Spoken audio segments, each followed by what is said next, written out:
بسم الله الرحمن الرحيم، والصلاة والسلام على سيدنا محمد وعلى آله وصحبه أجمعين. أسعد الله أوقاتكم بكل خير طلابي الأعزاء، طلاب الصف الثامن.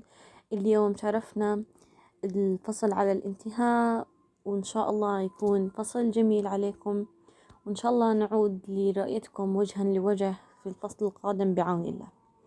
اليوم درسنا يتحدث عن شيء أساسي في الدين الإسلامي وكثير تحدثنا عنه، عن حسن الخلق. كما نعلم أن الرسول صلى الله عليه وسلم عندما بعث قال مقولته المشهورة في الحديث: إنما بعثت لأتمم مكارم الأخلاق، ومكارم الأخلاق جزء من حسن الخلق، وحسن الخلق جزء من مكارم الأخلاق. حتى أن الرسول صلى الله عليه وسلم وصف قبل الدعوة، قبل أن يصبح نبيا مرسل، قالت عنه أم المؤمنين خديجة بنت خويلد زوجته رضي الله عنها وصلى الله على سيدنا محمد، قالت: إنك لتصل الرحم، وتحمل الكلة، وتكسب المعدوم، وتقري الضيف، وتعين على نوائب الحق. بجيب لك في الامتحان هذا النص، بحكي لك من قائل هذا النص من خلال كل النصوص الموجودة في الكتاب. تحكي لي مين؟ أم المؤمنين خديجة بنت خويلد رضي الله عنها. طيب شو يعني هذا اللي حكته؟ شو يعني هذا الحديث؟ إنك لا تصل الرحم. الرحم يعني الأقارب، تصلهم أي تطمئن عنهم، سواء الأقارب من طرف الأب أو من طرف الأم أو بشكل عام. وتحمل الكل، هون عندي في أتعلم. تحمل الكل أي أنك تنفق على الضعيف واليتيم. تحمله أي تنفق عليه لحتى يكتفي. وتكسب المعدوم، المعدوم اللي ما عنده شيء تكسبه، يعني تعطيه ما لا يجده عند غيرك. وتقري الضيف، يعني تكرم الضيف وتضيفه وتحسن ضيافته واستقباله ونزوله عندك. وآخرها: وتعين على نوائب الدهر أو على نوائب الحق في رواية أخرى، أي تعين الناس على ما يصيبهم في هذا الدهر أو في هذه الدنيا. هذا هو المقصود فيها. والنبي صلى الله عليه وسلم حتى قبل الإسلام وقبل نموته، ننتبه، شارك مع أبناء عمومته، يعني من العشيرة ومن الأقارب، في حلف يسمى حلف الفضول. زي كيف في عنا هنا مثلا تجمعات، أشياء للعائلة إلى آخره من هاي التجمعات، كان في زمنهم قبل الإسلام يسمى حلف، اللي هي التحالف والتعاضد، ويكون في عندهم أهداف معينة يحققوها. في هذا حلف الفضول شو كانوا يعملوا؟ أهدافهم أو ماذا؟ هنا نكتب سؤال: ما هي الأمور التي كانوا يفعلونها في حلف الفضول؟ 1. يتعاهدوا ويتعاقدوا ألا يجدوا مظلوما من أهل مكة أو ممن دخلها إلا نصروه، ووقفوا ضد من ظلمه حتى يردوا عليه مظلمته. إذن كان في هناك تعاهد وتعاقد كلياتهم مع بعض، إنه إذا وجدوا واحد من أهل مكة ظلم يوقفوا معه، وحتى لو ما كان من أهل مكة وأجى على مكة وطلب إنهم يوقفوا معه، إلا وقفوا ونصروه وإيش؟ وقفوا ضد من ظلمه حتى يردوا عليه مظلمته، يعني الإشي اللي أخذ منه في الغصب ظلما وبهتانا. طيب، على شو بتدلني مشاركة النبي صلى الله عليه وسلم حتى قبل نبوته في هذه الحلف؟ تدل، وأنا بدنا نحط عليها على ماذا تدل مشاركة النبي؟ تدل على عظيم صفاته وحسن خلقه ومروءته وشهامته. عظيم صفاته، حسن خلقه، مروءته وشهامته. وحسن الخلق يحمل النفس على الفضائل وجميل العادات والتخلص من كل عيب أو صفة سيئة. الله عز وجل أمر عباده بالأدب. تخيل رب العالمين عم بيقولنا كون مؤدب، كون وخذ بالجميل من الصفات. يقول الله عز وجل: خذ العفو وأمر بالعرف وأعرض عن الجاهلين. وأمر بالعرف أي الأمور الجميلة والجيدة من الصفات الموجودة في عرفنا وعاداتنا. مما يؤكد حسن الخلق أيضا أن النبي صلى الله عليه وسلم عد أصحاب الخير والفضل في الجاهلية من أفضل الناس إذا أسلموا فقهوا في الدين. شو دليلي؟ خيارهم في الجاهلية خيارهم في الإسلام إذا فقهوا. حط لي شرط إن فقهوا يعني فهموا الدين. بجيب لك هذا الحديث: خيارهم في الجاهلية خيارهم في الإسلام إذا فقهوا. بقول لك ما معنى هذا الحديث؟ شو بدي احكي لي؟ عد الرسول صلى الله عليه وسلم أصحاب الخير والفضل في الجاهلية من أفضل الناس إن أسلموا وفقهوا هذا الدين. والرسول صلى الله عليه وسلم وصف النبي صلى الله عليه وسلم في القرآن الكريم: وإنك لعلى خلق عظيم. وقال صلى الله عليه وسلم: ما من شيء أثقل في ميزان المؤمن يوم القيامة من حسن الخلق، وإن الله يبغض الفاحش البذيء. شو هو الفاحش البذيء؟ بكون بذيء اللسان، كثير السب، فاحش الأعمال، بيعمل أشياء رب العالمين يغضب منها. هذا هو الذي يبغضه الله عز وجل. كيف يظهر حسن خلقي مع الناس؟ أول شيء مع نفسي، بيني وبين نفسي، وتصرفي مع نفسي وأنزلها منزلة تليق بها. وحسن الخلق أيضا مع الناس. وأصلا من مظاهر حسن الخلق أنك إذا أعطيت شكرت. إذا حدا أعطاك شيء هدية أو حتى شيء كثير رمزي، حبة ملبس، حكيت شكرا. وإذا ابتليت صبرت. رب العالمين بعطيك الابتلاءات حتى تصبر، لأنه دائما رب العالمين متنعم متفضل عليك في كثير من الأمور، فهنا اختبرك رب العالمين، فبدي يشوفك هل ستصبر أو هل ستكفر والعياذ بالله. وإذا قدرت عفوت. إذا قدرت على أنه في حدا كان ضارك وأنت قدرت وصار بين إيديك، تعفو عنه، مش تضربه أو تأخذ حقك منه زيادة. وإذا وعدت أنجزت. أنا وعدتك أعمل كذا كذا، أنا أنجزت هذا الوعد. وهذا كمان من مظاهر حسن الخلق. ومن الأمثلة الكثيرة يعني في حياة النبي صلى الله عليه وسلم وتنزل في حياتنا إلها دخل في حسن الخلق. زي إيش؟ تعالوا نحفظ هاي، نخطط عليها ونحفظها. بر الوالدين، الصدق، الحياء، الكلمة الطيبة، مخافة الله عز وجل، إكرام الضيف. لما يجي الضيف يا الله بدهم هم مطولين عنا، ماما ما تحط لهم من الشوكولاتة الزاكية، حط لهم من هاي اللي بدناش إياها. حتى ما إحنا إكرام الضيف من حسن الخلق. الصدق زي ما حكينا، حسن التعامل مع الناس، احترام الكبير. يا سلام على احترام الكبير، لو يجوا يشوفوا وقت من حاضر كيف بيحترموا الكبير بس، ونقطة، ما بدي أعلق كتير. التغافل عن أخطاء الناس، في كتير ناس بغلطوا عادي، أنا بعمل حالي مطنشة ولا على بالي.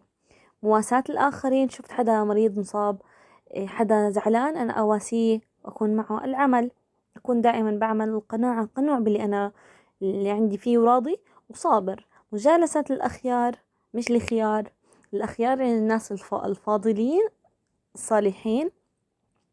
وحفظ الأمانة وأداء الحقوق. حفظ الأمانة إنه في عندك شيء مو لإلك تحفظه وهو أمانة عندك مسترجعة. وأداء الحقوق إنه في شخص إله حق في ذمتك، فأنت تكون إيش؟ تعيد هذا الحق لصاحبه. طيب، من فوائد حسن الخلق بحب إنكم هذا الجدول لطيف اعملوه، واجب يعني شخصي. من فوائد حسن الخلق، شو هو الفوائد اللي أنا بتجيني من حسن الخلق؟ وين راح؟ إذا من فوائد حسن الخلق زي ما حكينا: محبة الله عز وجل، محبة الناس، حماية النفس وصونها عما يذمها، نيل المطالب العالية والمنازل الرفيعة في الدنيا وفي الآخرة. يا سلام، في الدنيا والآخرة. تمنع الإنسان عن معصية الله عز وجل، مخالفة أعراف الناس. كيف تمنعني من معصية الله عز وجل؟ لأنه أنا أكون مستشعرة في وجود الله عز وجل دائما معي، وهو يراني ويسمعني ومطلع علي. تعالوا نحل الأسئلة مع بعض، امسكوا أقلامكم، يلا نحلها مع بعض. مفهوم حسن الخلق ببساطة، بدي أشرح أو بدي أعرف مفهوم حسن الخلق، اكتبوه: هو الالتزام بفضائل الأعمال وجميل العادات والتخلص من كل عيب أو صفة سيئة.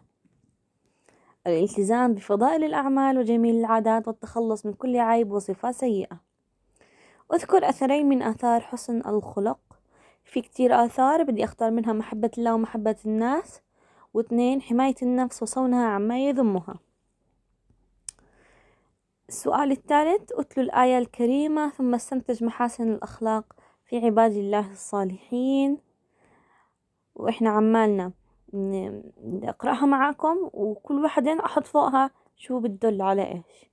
بسم الله الرحمن الرحيم: وعباد الرحمن الذين يمشون على الأرض هونا، ومن حط التواضع. وإذا خاطبهم الجاهلون قالوا سلاما. رد الإساءة بالإحسان. والذين يبيتون لربهم سجدا وقياما، عبادة الله عز وجل والصلاة هنا. والذين يقولون ربنا اصرف عنا عذاب جهنم إن عذابها كان غراما، هنا الخوف من عذاب الله وعقابه، إنها ساءت مستقرا ومقاما، نفس الفكرة. والذين إذا أنفقوا لم يسرفوا ولم يقتروا وكان بين ذلك قواما، هنا عمالها بتدلني على إيش؟ على الاعتدال في الإنفاق. والذين لا يدعون مع الله إلها آخر، هنا توحيد الله عز وجل. ولا يقتلون النفس التي حرم الله إلا بالحق، عدم الاعتداء على الآخرين. ومن يفعل ذلك يلقى أثاما. هيك إحنا حطينا كل محاسن الموجودة في هاي الآيات، وطبعا ممكن أجيب لكم في الامتحان هاي الآيات وأنت تستخرجوا منها إيش هي محاسن الأخلاق اللي تدل عليها هذه الآيات. السؤال الرابع برضو مهم، يعني الثالث والرابع مهمين الأسئلة. السؤال الرابع بحكي لي الموقف ورأيي فيه، يعني نحكي على السريع. نزل هاني ضيفا عند صديقه غالب، فطلب منه غالب مساعدة في تنظيف البيت. يعني هو من حسن الخلق، لأنه مساعدة الناس من الفضيلة. 2، احتاج سائق مقعد إلى من يساعده في الخروج من السيارة، فساعده فادي. أيضا حسن الخلق لأنه من الفضيلة مساعدة الناس. يتكلم بعض الناس بألفاظ بذيئة من غير مبالاة، هذا من سوء الخلق لأن البذاءة من صفات السيئة. هيك بكون انتهى الدرس يا تامن، بس ما انتهت الحصة لأنه رح نبلش في درس الاغتسال، وهو درس جميل، وسبب إنه إحنا بناخد حصتين أو درسين عشان نقدر نختم في الموعد المحدد، والدرس كتير حلو. ولو إنه صعب كان ما أعطيتكم إياه. الاغتسال هو شيء أساسي ومهم في كل حياة، في حياة كل شخص منا، وغالبا إحنا بنستخدمه ودائما بنغتسل. بس إحنا هلأ بدي أبين لكم كيف الاغتسال من ناحية شرعية. الاغتسال من ناحية يومية معناه زي معنى الحمام، أروح أتحمم، هو نفسه الاغتسال. لكن في مفهومنا الشرعي للموضوع، أنا إذا صار في بعض الأمور توجب علي الاغتسال أو الاستحمام، لكن مع نية. اختلافنا بين الطهارة العادية أو الحمام العادي وبين الاغتسال وجود نية، وجود مسبب لهذا الاغتسال. طبعا الإسلام حثنا على النظافة وعلى الطهارة، وربط بين الطهارة وبين إنه أنا ممكن أصلي وممكن ما أصلي، أو بعض العبادات اللي ممكن أأديها وما أأديها. زي إيش؟ زي الوضوء والاغتسال. الوضوء شرط إنه أنت تتوضأ أو تغتسل، شرطها إنه أنت مثلا تصلي أو تصوم إلى آخره. فشو الاغتسال وشو أقسامه وموجباته وكيفيته؟ هاي الخمس أو الأربع أشياء اليوم رح نحكيها بالتفصيل. يلا نحفظ مع بعض تعريف الاغتسال. أول شي الاغتسال تعميم الماء، وين؟ على الجسم. ما للجسم جميعه، بشرط بشرط بشرط مع النية. بدون النية بطل اغتسال، صار حمام عادي. مع النية صار عندي هذا اغتسال. إذن شوفوا قديش هو المفهوم كتير صغير. تعميم الماء، تعميم الماء يعني أنشر الماء على عامة جسمي. تعميم من كلمة عامة، تعميمه يعني كل مكان في جسمي بدي أحط عليه ماء. مش بيبسي أتحمم ببيبسي، لا، أتحمم بالماء وأعمم هذا الماء وين؟ على الجسم. بس على جسم مناطق معينة لا، عم بأكد وبحكي لي جميعه. إذا في عندي هون كلمتين بتأكد وبتدلل إنه على جميع الماء، على جميع الجسم. أول شيء كلمة تعميمه أصلا بتدلي على العموم، وجميعه رجعت أكدت على جميع الجسم بوجود النية، مع شرط النية.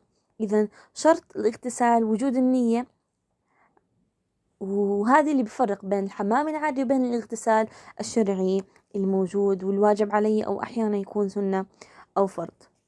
طيب إذا عممنا الماء على جميع جسمنا مع وجود هذه النية، هيك خلصنا المفهوم. تعالوا نشوف أقسامه. شو يعني أقسامه؟ أقسامه نشوف إذا في واجب أو في سنة أو إلى آخره. عم بيحكي لي الاغتسال قد يكون واجب أو سنة. إذا هيني عرفت إنه الاغتسال إما أن يكون واجبا علي لا يسقط عني، أو سنة إذا أنا عملته أخذت أجر، وإذا ما عملته لم أخذ وزر أو سيئات. بينما الواجب إذا عملته أخذت أجر، وإذا لم أعمله أخذت وزر، لأنه هذا واجب يتوجب علي. ما هو الغسل الواجب؟ لو أحكي لك عرف الغسل الواجب، تحكي لي التعريف الأساسي هذا: تعميم الماء على الجسم جميعه مع النية، وهو غسل يجب على كل مسلم لأنه واجب. طب تعريف الاغتسال السنة، بحكي نفس التعريف: تعميم الماء على الجسم جميعه مع النية، وهو غسل سنة. سنة يعني إمكاني أعمله وإمكاني ما أعمله. ويجب الاغتسال في حالة وجوده الواجب في هذه الحالات. تعالوا نغير الألوان عشان يكون أسهل على عيننا. نختار اللون الأحمر. الأحمر هو لون الواجب، تمام؟ طيب إذن تعالوا نحكي شو هو الغسل الواجب. حكينا الغسل الواجب هو الأحمر. في عندي 4 أمور، 4 حالات فيها الغسل لازم يكون يجب علي أن أغتسله. رح أقرأهم بعدين نعرفهم: الجنابة، الحيض، النفاس، والموت. الله يختم لنا بالصالحات الباقيات، اللهم آمين جميعا. طيب الغسل الواجب اللي هو يجب علي إنه أنا أغتسله ولا يسقط عني، وأؤثم إذا لم أغتسله. غسل الجنابة، شو هو الجنابة؟ تحصل بنزول المني كالاحتلام، وإن كنتم جنبا فاطهروا. هذا الشخص جنب، إذن هو إيش؟ يجب عليه الاغتسال الواجب. وإذا لم يغتسل بضل إيش؟ إنه هو جنبا إلى أن يغتسل. الحيض بالنسبة للمرأة، هلأ الجنابة بالنسبة للرجل وبالنسبة للمرأة على حد سواء. الحيض في الاغتسال الواجب، الحيض فقط للنساء، والنفاس أيضا فقط للنساء. يعني وهو شو هو الحيض؟ هو الدم الخارج من رحم المرأة بعد البلوغ، وهم يسوى ما يسمى بالدورة الشهرية أو العادة الشهرية. ولا حياء في الدين، بس إحنا عمالنا عم نشرح أشياء واجبة علي وعليك. فما نستحي من هذه الأشياء، لأنه أنا ما بنحكي أشياء عيب، بنحكي بأشياء موجودة وإحنا لازم نعرفها. طيب أقل هذه الدورة أو العادة الشهرية 3 أيام، وأكثرها 15 يوم.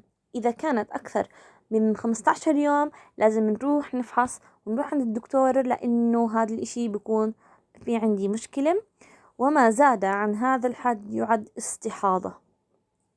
بكون في عندي مشكلة لازم أراجع الدكتورة عشان أعرف أنا متى بصلي، لأنه بوجود العادة الشهرية أو الحيض لا يتوجب علي الصلاة أو الصيام، فأنا بدي أكون عارفة عشان أعرف شو بصير في عباداتي.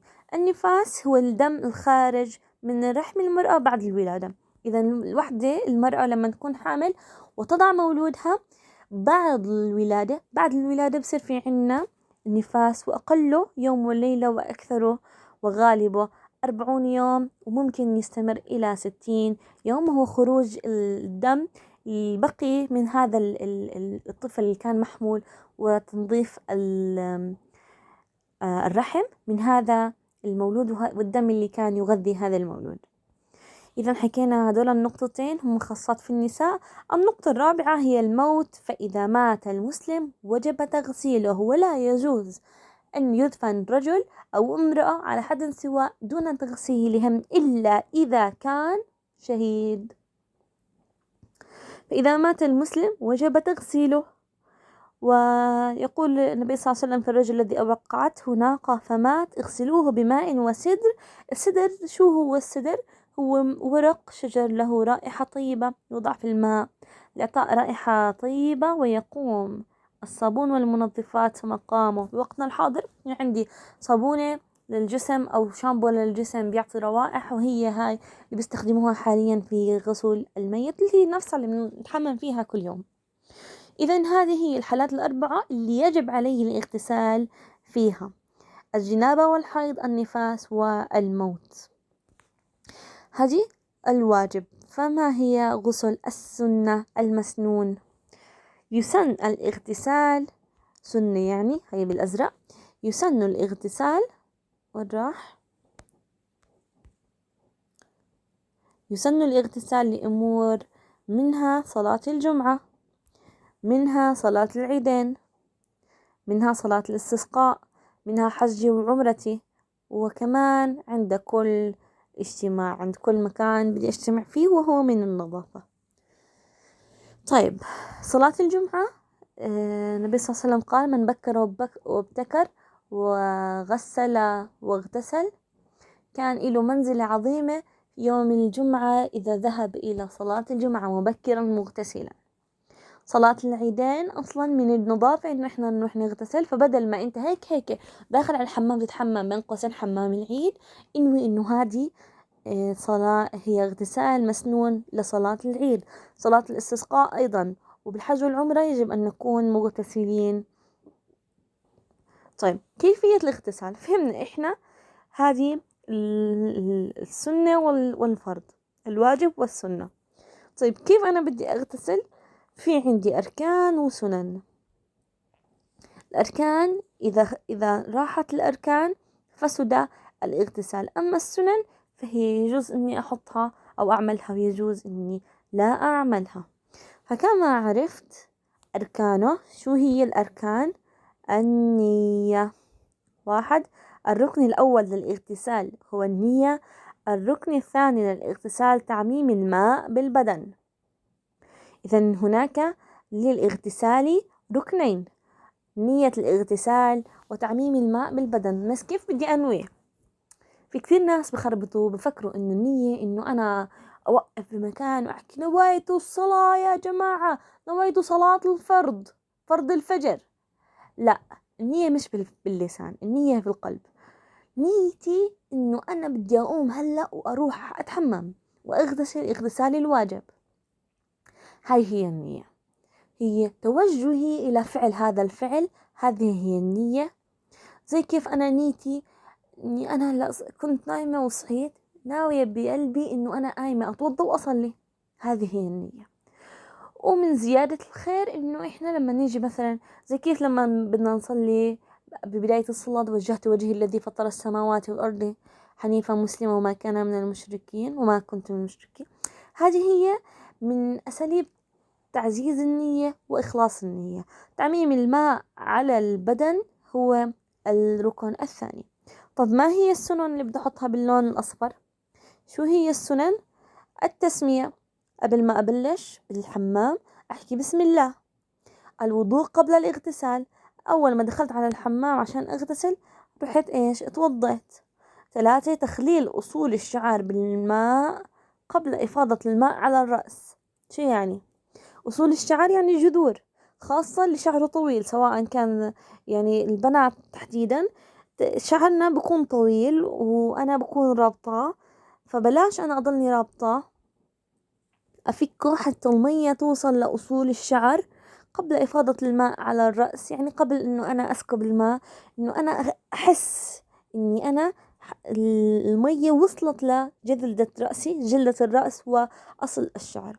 التيامن، بحيث يبدأ بالشق الأيمن ثم الشق الأيسر. شو يعني؟ مش أنا توضيت أو بلشت تعميم الماء على البدن، أبلش بإيدي اليمين بجزء عند رقبتي اليمين، ظهري اليمين، الجهة اليمين، يعني صدر اليمين، رجل اليمين، أصابع رجل اليمين. خلصت من الجهة اليمين أبدأ في الجهة اليسار، يدي الشمال، صدري الشمال، ظهري من وراء الشمال، رقبتي طبعا، ديني لا ننساهم، لأن في كتير ناس هم عمالهم بتحمموا خاصة من الاغتسال الواجب تنسى تعمم الماء على جوا دانها، يعني إنه نحط إحنا إصبعنا جوا الدان وورا الدان كمان، في هذه كتير منسية، وهي يعني جزء من تعميم الجسم على الجسم كامل. والمكان الثاني اللي الناس بنسوها اللي هي منطقة السرة. منطقة السرة إحنا نحاول إنه إحنا ندخل المي على هذا المكان عشان واجب وركن إنه أنا أعمم الماء على جميع بدني. وشغلة كتير مهمة في تعميم الماء على جميع البدن، يعني إذا أنا حاطة مناكير هذا لا يجوز، ولازم أشيله عشان أعمم الماء، لأن المناكير طبقة عازلة إذا كنتي حاطة فازلين كمان لا يجوز. إذا كان في واحد من الشباب حاطط تاتو كبير أو صغير بغض النظر، إنه إشي يمنع وصول الماء على الجلد لا يجوز. وقت الاغتسال يجب إزالته. عدم الإسراف في الماء هو من السنن، إنه أنا أقتصر الماء ولا أضلني أصرفها من أول ما أدخل أفتح الدش لا عبل ما نص ساعة تخلص المية السخنة بعدين أنا أطلع. الاستتار عن أعين الناس برضو من السنة، إنه أنا أتحمم والباب مسكر. وطبعا هذه يعني إحنا بنطبقها بدون ما نستشعر فيها، لأنه إحنا حماماتنا مغلقة، مش مثل أيام الرسول صلى الله عليه وسلم كانوا يتحممون بأماكن ممكن تكون فيها بعض الانكشاف. زي ما حكينا وهنا، تخليل الشعر هو إيصال الماء إلى منابت الشعر. شفتوا ما أسهله؟ هلأ بدنا نصير لما إحنا نغتسل نكون حاطين نيتنا إنه أنا عم بغتسل من واجب ولا غسل سنة. نحل مع بعض الأسئلة يا تامن. عدد 3 من موجبات الاغتسال. إحنا حكينا 4، منهم 3 اللي هم الجنابة والحيض والنفاس، والرابعة اللي هي الموت. بين ما يدل عليه دلالة كل نص من النصوص التالية. قال الله تعالى: وإن كنتم جنبا فطهروا. شو يعني؟ شو بتدل؟ على وجوب الاغتسال في حالة الجنابة.